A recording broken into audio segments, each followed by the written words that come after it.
Hi everybody, welcome back to Pure Backgammon.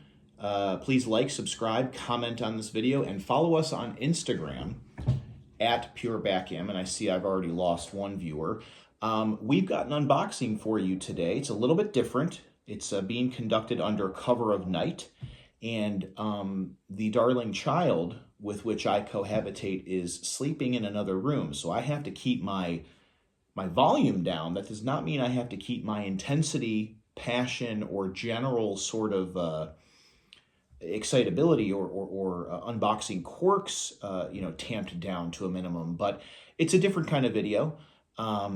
It's got different lighting, which makes it look like I'm being, held in like a precinct holding cell for suspicion of a violent crime. But anyway, I think I just want to get right into it. I'm excited about this one. I do gotta say though, I've had a not great year with this little pursuit of mine, the buying of backgammon boxes, the salvaging, the enjoying, the occasional resell or flip, as some people might say. Started the year, so it's late March as I film this, so I'm 3 months in, and I've taken some lumps this year. I should really consider stopping this painful charade. But I can't turn it off. It's a hole, down at the bottom of my soul, a pit in my very essence that I think will be filled by, Bakelite chips and mid-size attachés, the occasional large doubling cube. And also there's hope, there's goodness in this obsession that I've cultivated over the last year and a half or so, the last year or so. There's hope. I'm gonna score an absolute, gold. I'm gonna score an absolute get. Which I've done recently. I've gotten some good boards this year, and I've gotten a great board for a ridiculous price tag. In my favor, a ridiculously small price tag. This set that I'm about to crack open, I do have high hopes for. I think it's going to be fantastic. I've seen very few like it. I'm looking forward to the accessories as well as the overall board. I broke one of my rules that I set for myself this year in obtaining this set. But you know what? I don't care, because I saw it and I wanted it, and I get what I want. Except all those times this year when, I didn't. But anyway, I'm moving forward. I'm trying to buy some things with a little more, restraint, but sometimes you see something you just got to have, and this happens to be one of those things. So here we are, little pre-measure of the box. Great box, by the way, nice and big. 18 by 13. So what does that mean for our set? This could be bigger than I anticipated. That's exciting. Okay, let's get into this. I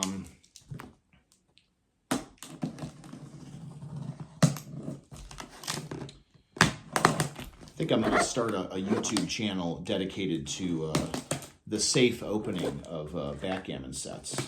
Proper knife work, knife etiquette, things along those lines. Really try to educate my viewing public as well as entertain. There we go. Wow, could this be a bigger set than I was anticipating?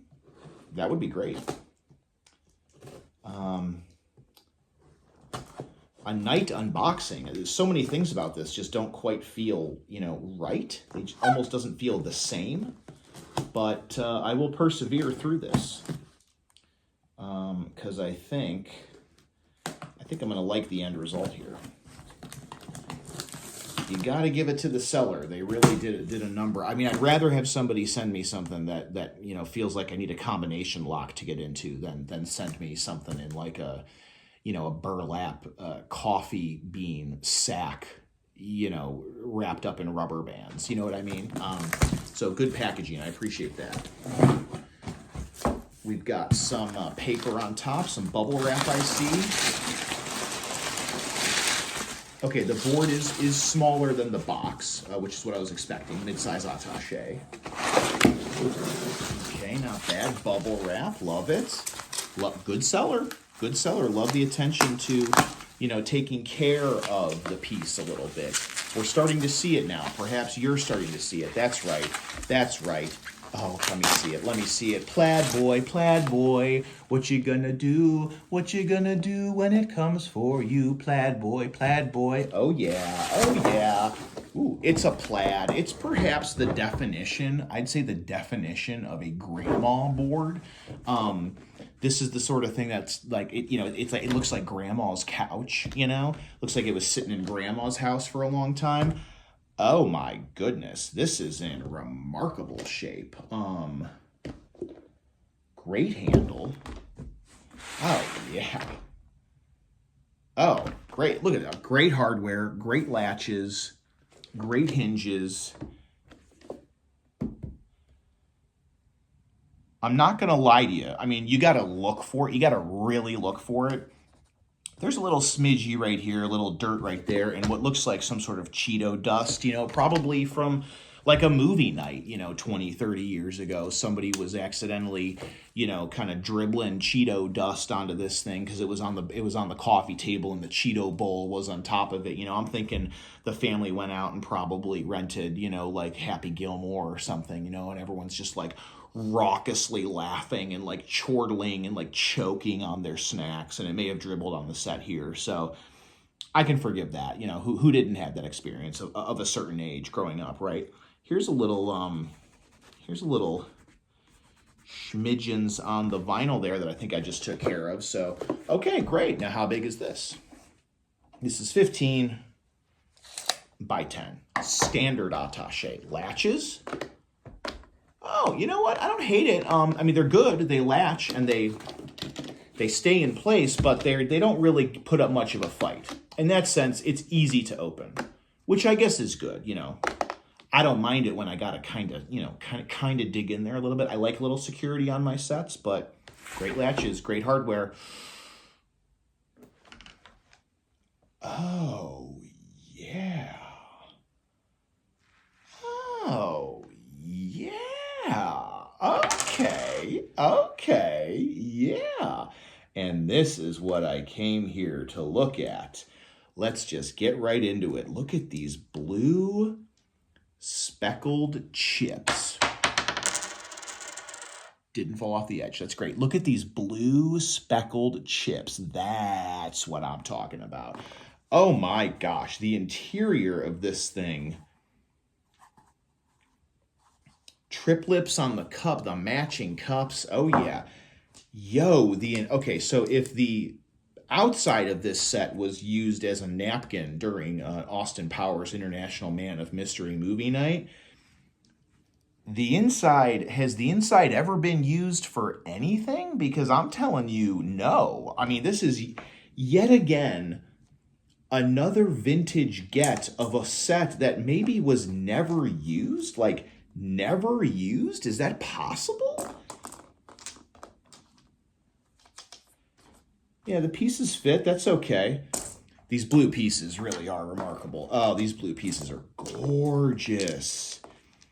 Oh, these blue pieces are really nice. Holy moly. Okay. Yeah, and then the corresponding pieces, you know, pretty standard cream. These are like 1-inch pieces, you know. They're nothing too fancy, too special, but oh yeah, they're good though. They're good. Oh, this thing is good. Gosh, this thing looks fantastic on the inside. Absolutely fantastic on the inside.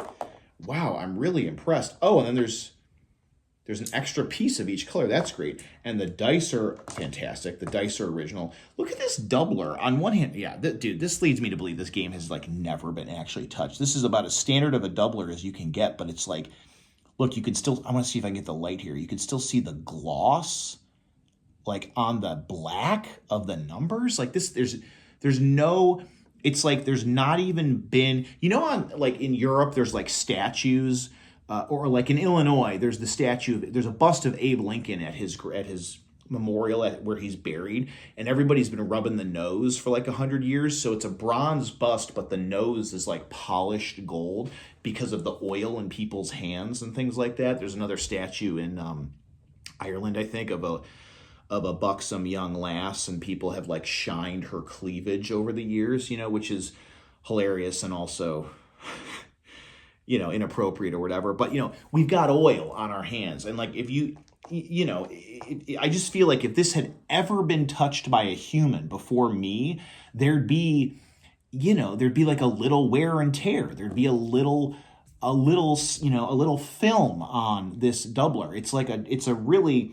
It's basic as heck. I mean, you can't deny this is not like that cool of a doubler as far as color scheme or even size or font. But it's like immaculate. It's like a never before touched doubler. So that's cool. And these dice are sick too. Original dice, old school rounded corners. Love the blue. Love the blue. Love those blue dice. Okay, love the blue. I mean, if you're a fan of blue, look at this. Look at these cups. Yeah, it's kind of hard to see. I want to see if I can get the light to do some favors for me. There's a triplet in there, though. These are good-looking matching cups. This is fantastic. Okay, this is fantastic. Oh, man. I mean, really, really, the lead here is the inlay. I mean, on one hand, this is standard. This is very basic. This is felt with, probably leatherette points, but not a crumb in sight. Not a crumb in sight on this thing. Really great interior. Immaculate interior. This is an immaculate interior. I love it. I love it. Let's do what we always do. Let's roll out a little 3-ply real quick. Just take this thing for a spin because it's not a backgammon board if it's not being played, okay? 5-1 white. You know me. I come on down and I split. I ain't scared. I ain't scared of that. Blue. Does blue answer? 6-5. Lover's leap every time. 10 times out of 10. Okay, second roll for white here. 6-2. Ooh. That's not a great roll. That's really just truly not a good roll. Hardly ever. You know what? I'm going to make that golden point down there. Okay, blue. What do you got here? 2-1. Okay, so white gets away with one there. I forget. This is the second roll for blue. I think I got to go 2. Do I want to do that? Yeah, I want to get one off that stack and then 2-1. Okay. Last roll for white. Can they do any damage? Good roll on the dice. And the cups. This is a good one. This is a really good one. 5-1. You know what? What the heck? No, that would be 6-1. Well, what the heck? Hit them. Leaving 2 blots in the home board. What can blue do? Can blue double? Should blue double before this? Why not? Let's somebody finally in the history of this board uses the doubling cube. Blue doubles way too early for white to turn that down. So white's going to take, and blue's got 2 chances to hit coming in. Oh, and they roll a double 6. They roll a double 6 and they can't come in. That's gorgeous. That's gorgeous. That's just absolutely, that's just poetic. All right, the mock game is over, but I just got to see if white can really make this count now. Can white get a 6-1, 3-4, what else? 3-6. Canted dice, re-roll.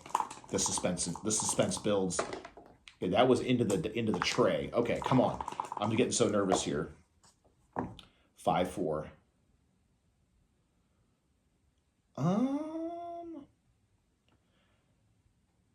Oh, you know what you can do? 5-4. Hit another blue piece. Okay, so blue's on the bar. All right. I want to keep playing this game. Maybe I will when I turn the camera off. I'm not going to make you watch me play a whole game here. But anyway, there you have it.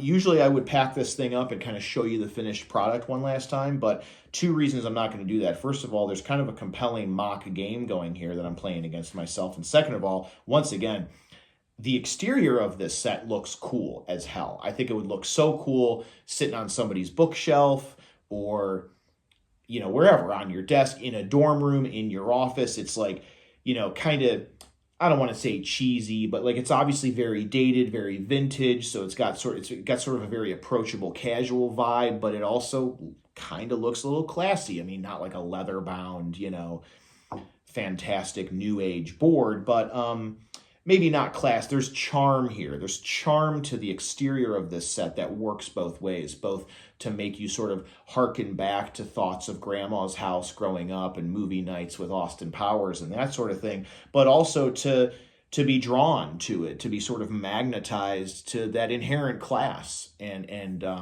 luxurious essence that really permeates the game of backgammon. That's just what the outside, which notably has a couple blemishes on it, brings to the table. But when you crack this thing open, I mean, this is a really evocative inlay.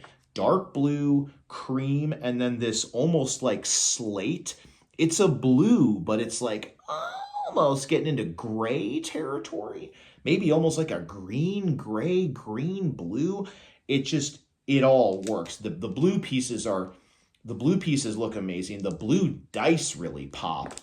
And yeah, this is one of those boards. I mean, most backgammon sets are 10 times cooler once you open them up.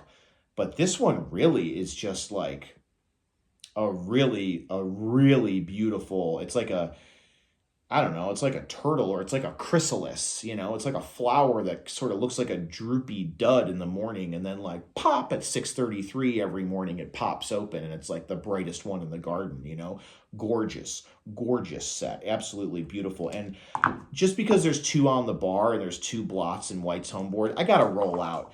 I got to go 4-ply for blue. Can they redeem themselves? 4-3. They kind of can. But they come in on 2 points that are not occupied by white. So anyway, that's that. Okay, this is Pure Backgammon. Thanks for joining me. A little bit of a different unboxing, but I had to do it. I mean, the box got here at like 5:30. Sun was kind of going down. I had to do some errands. I have this child that I'm sort of in charge of keeping alive, so I had to kind of tend to the child for a little bit. I'm not going to sit on a box overnight. I'm not going to wait to unbox a backgammon set. I'm going to do it. So I did it, and you were here with me for it, and now we know how awesome this backgammon set is. So, yeah, that's it. Thanks for joining. Like, subscribe, comment, and follow us on Instagram at Pure Backgammon. And until the next unboxing, which, despite my promises to stop doing this, will be coming soon, it's your role.